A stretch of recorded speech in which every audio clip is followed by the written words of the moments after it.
នេះគឺជាតំបន់ទេសចរណ៍សួនឧទ្យានលោកឧកញ៉ា ម៉ុង រិទ្ធី នៅខេត្តកំពង់ស្ពឺបងប្អូនចា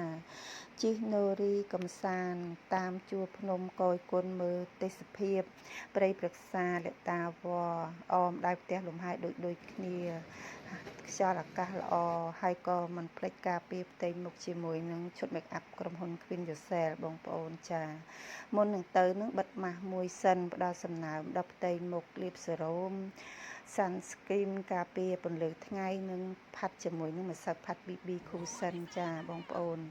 ពេលដែលយើងជិះមកអញ្ចឹងគេធ្វើដូចរូងភ្នំអញ្ចឹងណាបងប្អូនរូងភ្នំទី1ទី2ទី3ចាពេលយើងជិះចូលជាងទៅក៏រៀងល្ងិតហើយលម្អទៅដោយភ្លើងពណ៌ចាមានផ្លូវពីរខ្សែផ្លូវណូរីមានទៅមានមកអញ្ចឹងណាបងប្អូនចាពេលដែលយើងជិះអញ្ចឹងទៅល្ងិតហើយយើងចេញមកក្រៅភ្លឺដែលយើង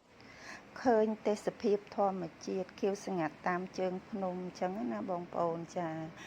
ហើយប៉ះនឹងខ្យល់អាកាសត្រជាក់ស្រួល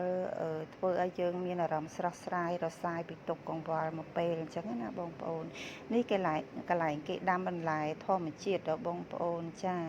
ហ្នឹងហើយបងប្អូនបើសិនជាមានពេលឆ្លៀតទៅកំសាន្តនៅទីនោះគឺនៅចិត្តភ្នំពេញហ្នឹងគឺចិត្តក្រុងយើងនឹងទេចាហើយតម្លៃ